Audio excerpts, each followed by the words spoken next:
toucha les yeux de ta main, né comme toi. Le saviez-vous? Comme toi. Le saviez-vous? Une émission d'enseignement sur les révélations du Seigneur pour transformer la vie du chrétien afin de mieux le préparer au retour de notre Seigneur Jésus-Christ. Le saviez-vous? Votre rendez-vous hebdomadaire qui vous transmet la parole de Dieu et vous permet de démarrer la semaine avec la révélation du Seigneur pour votre vie. Inébranlable, ton nom surpasse toute puissance. Le saviez-vous? Tous les lundis à partir de 7h30 avec Job Awoman, auteur du livre Le saviez-vous? Recueil de 100 inspirations sur les révélations du Seigneur dans sa parole. Ton nom surpasse toute puissance.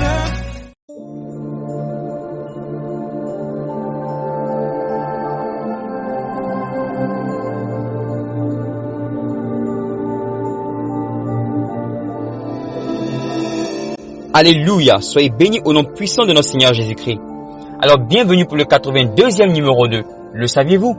Et le texte aujourd'hui nous dit, vous pouvez en être sûr, l'ennemi ne vous laissera pas aller de progrès en progrès sans vous livrer une guerre sans merci. Personne n'a dit que ce serait facile, mais nous ne connaissons pas la défaite. Peu importe le nombre de coups, d'attaques et de tentations, nous ne baisserons jamais les bras. Et même quand nous tombons, nous nous relevons. Car à la fin, c'est nous qui gagnons. Perdre n'est pas une option. Mais dans toutes ces choses, nous sommes plus que vainqueurs par celui qui nous a aimés. Romains, chapitre 8, le verset 37. Soyez bénis.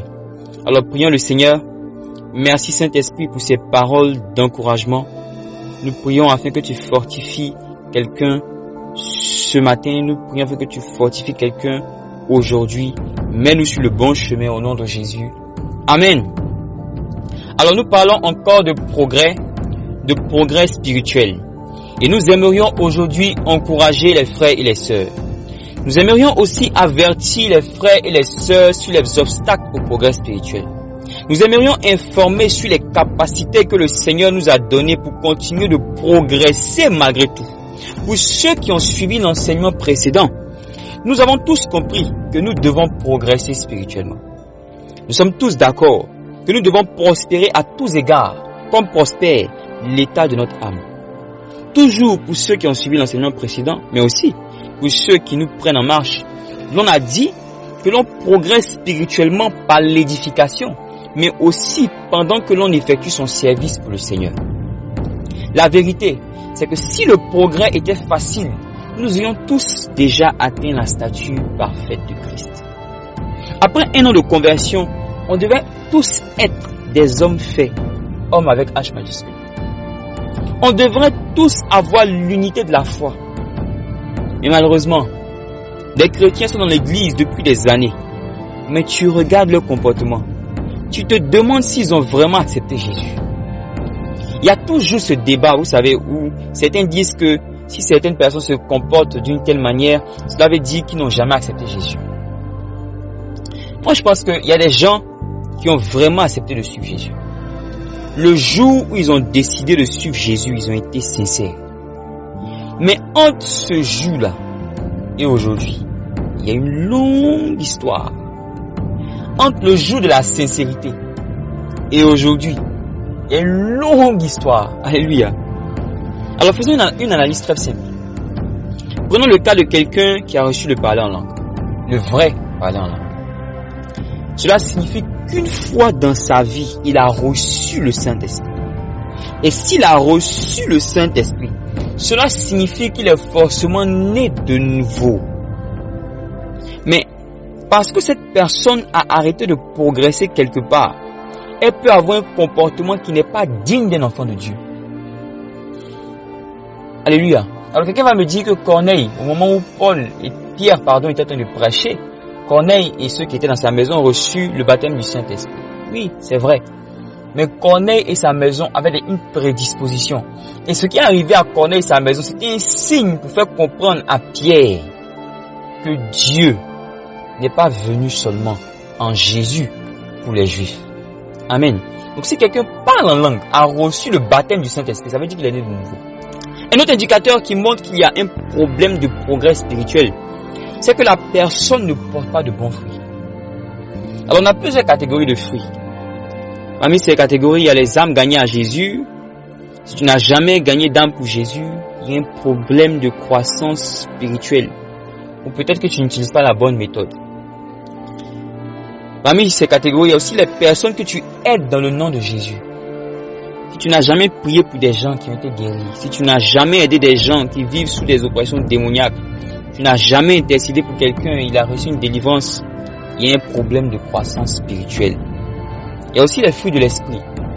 Si tu es toujours impatient, toujours en colère, toujours anxieux, toujours inquiet, tu n'as aucune douceur, tu as du mal à manifester de l'amour. Et quand on te le reproche, tu dis, ah, c'est mon caractère. Le pire, c'est que tu n'as aucun plan pour décider de changer parce que tu ne l'admets pas. En ce moment-là, il y a un problème de progrès spirituel. Il y a aussi le témoignage que rendent les hommes sur Dieu à cause de toi. Si tu ne donnes jamais l'occasion aux hommes de dire que ton Dieu est fort, s'il n'y a jamais une occasion où les gens te respectent à cause de ton Dieu, c'est la même chose. On respecte Dieu à cause de toi et on te respecte à cause de Dieu. Si ce n'est pas le cas, il y a un problème de progrès spirituel. La liste est longue, il y a beaucoup de choses. Il y a beaucoup de catégories de fruits qu'on peut énoncer. Et pour nous empêcher de progresser spirituellement, pour nous empêcher d'avoir ces fruits, l'ennemi attaque la prospérité de notre âme. Alors on va prendre pour modèle la vie courante, la vie d'un homme, d'une femme. Si on veut simplifier les choses, il y a deux éléments qui vont nous montrer la prospérité chez cette personne. Un, le fait qu'elle soit en bonne santé, santé physique, santé mentale. Deux, le fait qu'elle ait des ressources financières et matérielles. Alors si on veut faire simple, ce sont les deux indicateurs. Il en est de même pour l'homme intérieur.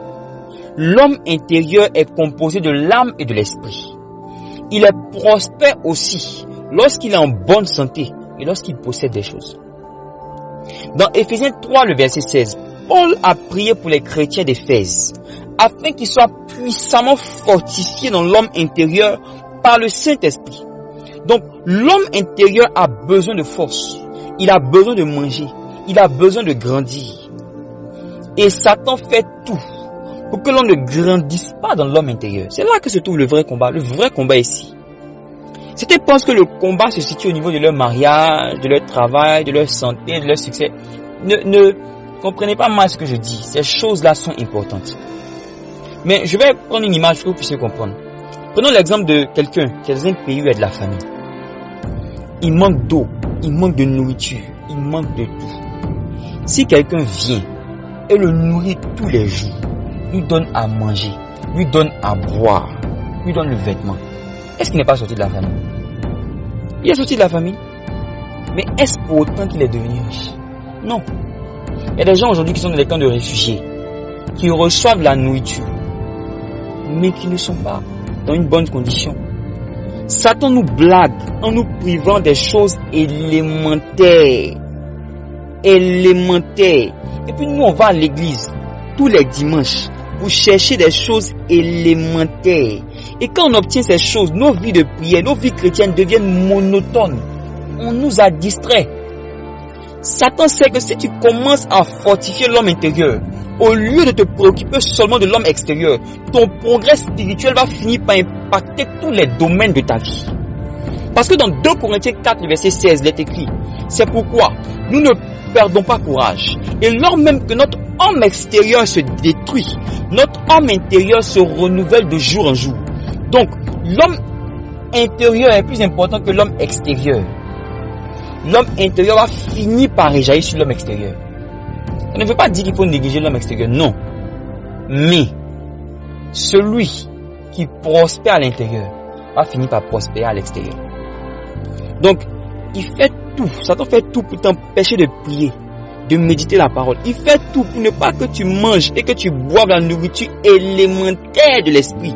Pour que ton homme intérieur soit faible. Donc il te fait pourrir derrière des choses élémentaires de la chair. pour que tu méprises et tu négliges les choses élémentaires de l'esprit, afin que tu sois dans une sorte de léthargie et de retard spirituel. Il fait tout pour ne pas que tu jeûnes, pour que ton esprit soit faible.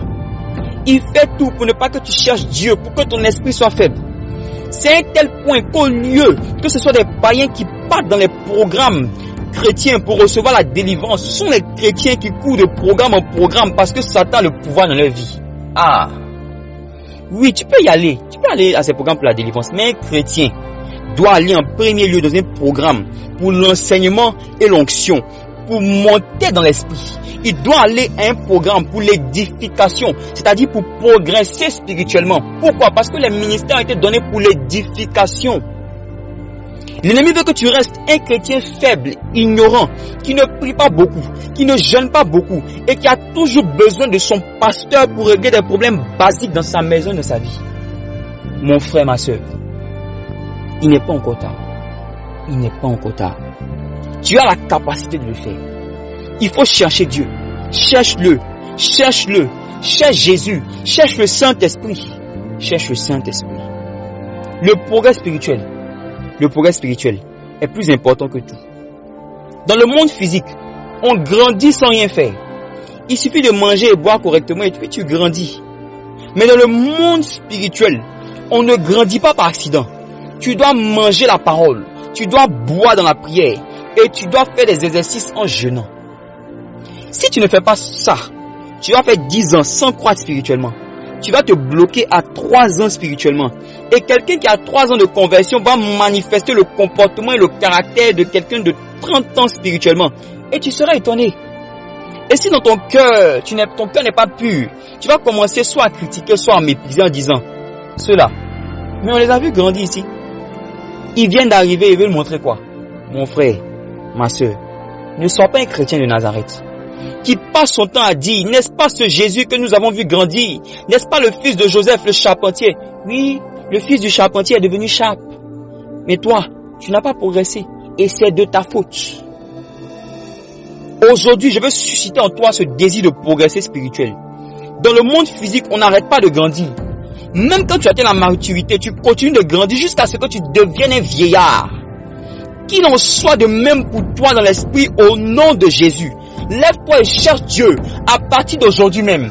À partir d'aujourd'hui, prends la décision de prospérer dans ton âme, de lire la Bible pour comprendre et reproduire ce que Jésus a fait, de prier et passer plus de temps avec le Saint-Esprit, de jeûner pour fortifier ton esprit. Commence l'application aujourd'hui, pas demain. Aujourd'hui. Aujourd'hui. Et même si l'ennemi t'attaque, ne te décourage pas. Continue, reprends, crie à Dieu, lève-toi, bats-toi pour rester en communion avec Jésus. Il est plus utile, croyez-moi, d'aller de programme en programme pour maintenir sa communion avec Christ que pour recevoir une délivrance. Parce que si tu n'es pas fort spirituellement, l'esprit peut revenir. D'autres problèmes peuvent survenir. Mais quand tu es fort, quand tu es forte, cette montagne se déplacera. C'est par l'esprit de Dieu en toi que la montagne va se déplacer. C'est par le niveau de l'esprit que tu manifestes que la montagne va se déplacer. Alléluia. Ça, c'est la bonne santé de l'homme intérieur. Maintenant, les choses que possède l'homme intérieur. Prenons Matthieu le chapitre 12, le verset 35. L'homme bon tire de bonnes choses de son bon trésor, et l'homme méchant tire de mauvaises choses de son mauvais trésor. Jésus parlait aux pharisiens et il leur disait que la parole qui sort de leur bouche dépend de ce qu'il y a dans leur cœur. Mais il nous enseigne en même temps une autre vérité. C'est que dans le cœur de l'homme, il y a des trésors. Il y a des trésors qui sont stockés dans l'homme intérieur. Il y a des richesses, il y a des possessions. Et c'est justement à cause de ces possessions que tu prospères à tous égards. Quand tu prospères dans ton âme, quand dans ton cœur tu as des richesses, ces richesses-là finissent par se matérialiser physiquement. Et la force de l'homme intérieur te permet d'éviter que des gens viennent te voler ça. Parce qu'il y a des gens qui volent les richesses de l'homme intérieur. Alors je peux juste citer quelques-unes de ces possessions. Non seulement parce que je ne les connais pas tous, et aussi à cause du temps. Alors parmi ces possessions, il y a la sagesse. La sagesse. Ah, la sagesse. Mais c'est un type étrange de possession. C'est une ressource qui finit quand tu penses que tu l'as. Tant que tu te dis que tu ne l'as pas et que tu la cherches, tu en auras. Mais le moment où tu penses que tu l'as acquise, elle commence à diminuer. La sagesse. La sagesse est faite pour être recherchée en tout temps. Parce qu'il n'y a que Dieu qui possède la sagesse. Et quand il donne la sagesse à un homme, cette sagesse-là, elle est comme un flot. C'est comme un cours d'eau. C'est comme un cours d'eau. Ça coule. Si tu arrêtes de suivre le flot, tu commences à perdre la sagesse. Parmi ces possessions, il y a les dons spirituels. Les dons spirituels, ce sont des capacités que Dieu donne à ses enfants. Ce sont des capacités qui sont stockées dans l'esprit de l'homme, qui servent à édifier l'église et à démonter Christ aux païens. Alors, une autre possession, c'est la grâce. Alors, faites un exercice. Cherchez l'expression « trouver grâce ». Trouver grâce dans la Bible. Les passages de la Bible sont remplis de cette expression. La grâce se trouve. Si la grâce se trouve, ça veut dire que la grâce se possède. Ça veut dire que la grâce est comme un objet spirituel. C'est une possession qui est stockée quelque part, qui peut être stockée dans l'homme intérieur. C'est un bien immatériel qui ouvre des portes et qui fait que des gens nous acceptent et nous aiment. La faveur, la grâce est une possession spirituelle. Alléluia. Alors tout ce que j'ai cité a aussi son opposé chez Satan. Et l'une des ruses de l'ennemi dans le domaine du progrès spirituel, c'est qu'il fait tout pour que vous ne croissiez pas correctement. Il vous donne des maladies spirituelles par de fausses croyances par exemple. Il fait que dans un domaine, vous ne croissez pas correctement. Il sème de fausses croyances.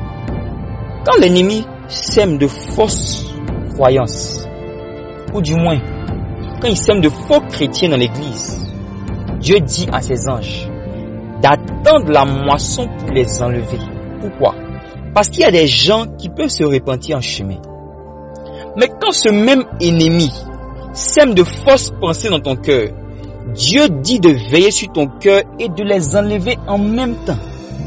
Sinon, les bonnes et les mauvaises pensées progressent ensemble. Et à la moisson, c'est toi qui vas devenir mauvais. Alléluia.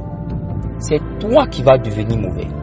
Il faut veiller sur ton cœur. Il faut faire attention aux choses que l'ennemi veut faire rentrer en toi, de peur que ton progrès spirituel ne soit biaisé. Je m'explique. Si, dans le domaine des fruits de l'esprit, tu ne travailles pas pour progresser spirituellement, mais que tu excelles dans les dons spirituels, arrivé un moment, tu vas devenir autre chose. Tu vas être un chrétien qui manifeste le don de guérison, mais qui est colérique. Alléluia. Qui est colérique. Tu vas faire fuir les gens. Si tu progresses beaucoup dans les fruits de l'esprit, et que tu es plein d'amour, tu es doux, mais tu ne peux pas manifester les dons spirituels.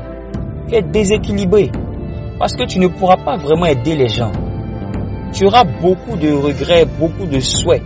Tu seras avenant, mais il n'y aura pas de manifestation. Les choses doivent progresser spirituellement. Pourquoi je dis ça? Parce qu'il est possible de progresser dans le domaine des fruits de l'esprit. Et puis Satan va te mentir pour te dire que non, les dons spirituels, tu sais, c'est pour les gens qui sont trop zélés, les chrétiens évangéliques, vous voyez les gens qui font beaucoup de tapage. Et tu ne progresses pas là. Tu ne vas pas réussir à porter le niveau de fruits que le Seigneur veut que tu portes. On a déjà parlé de ça. Il faut aspirer aux choses de l'esprit. Il faut tout chercher. Et les fausses croyances sont l'un des moyens par lesquels l'ennemi passe pour nous empêcher de progresser spirituellement à tout niveau. Voilà pourquoi la Bible dit: mon peuple périt parce qu'il lui manque la connaissance. Mon peuple est détruit parce qu'il lui manque la connaissance. Donc s'il te manque la connaissance dans un domaine, dans ce domaine-là, tu seras détruit. Amen. Prions le Seigneur. Seigneur, nous voulons te rendre grâce parce que tu nous as enseigné sur les progrès spirituels. Tu nous parles encore aujourd'hui pour nous faire comprendre que notre homme intérieur doit être en bonne santé. Et notre homme intérieur a des possessions. Et c'est ces deux moyens qui nous permettent de savoir que nous progressons spirituellement. Et c'est quand nous progressons spirituellement à ces deux niveaux-là que nous commençons à progresser, à prospérer à tous égards. Saint-Esprit, nous ne savons pas comment faire. Nous ne savons pas comment faire. Nous avons de bons désirs, nous avons la volonté de te servir, mais nous ne comprenons pas comment le faire. Je t'en prie, Saint-Esprit, aide-nous, marche avec nous, montre-nous le chemin. Enseigne-nous encore les vérités cachées. Enseigne-nous encore comment le faire. Aide-nous, donne-nous la force. La parole dit que c'est toi qui crée en nous le vouloir et le faire. C'est alors que nous venons d'écouter cet enseignement, le vouloir a été créé, mais que le faire n'est pas encore arrivé. Saint-Esprit, donne-nous le faire. Donne-nous la capacité de le faire. Donne-nous la capacité de le faire, la grâce pour le faire. Alors que nous avons reçu la grâce de vouloir, donne-nous la grâce de faire. Au nom de Jésus, que nous puissions chercher Dieu pour prospérer dans notre homme intérieur. Au nom de Jésus. Et nous prions, Seigneur, encore. Nous prions pour que notre progrès spirituel, la prospérité de notre âme ne soit pas déconnectée de la prospérité des choses qui nous entourent. Au nom de Jésus, nous voulons prospérer à tous égards, comme prospère l'état de notre âme. Seigneur, nous voulons te chercher, plutôt que de chercher les choses qui sont dehors, afin que toi, lorsque tu vas nous rencontrer, tu puisses nous donner ce qui est à l'extérieur. Oh Dieu, ne nous permets pas de te rencontrer seulement, sans prospérer dans les choses de ce monde, sans prospérer à tous égards. Que notre prospérité ne soit pas déséquilibrée dans le nom puissant de Jésus. Que notre progrès ne soit pas déséquilibré. Le progrès spirituel doit entraîner le progrès dans tous les domaines. C'est pour cela que tu es la solution, Seigneur Jésus. Merci infiniment pour ta grâce et pour ta faveur. C'est dans le nom de Jésus que j'ai prié. Amen. Alors vous pouvez vous connecter sur notre page Telegram, sur notre chaîne WhatsApp, YouTube et Facebook en tapant Le Croyez-vous. C'est Le Croyez-vous et non Le Saviez-vous. Vous y retrouverez l'enseignement d'aujourd'hui et des édifications pour votre âme. Alors merci beaucoup de nous avoir suivis. On se retrouve la semaine prochaine pour notre numéro de Le Saviez-vous.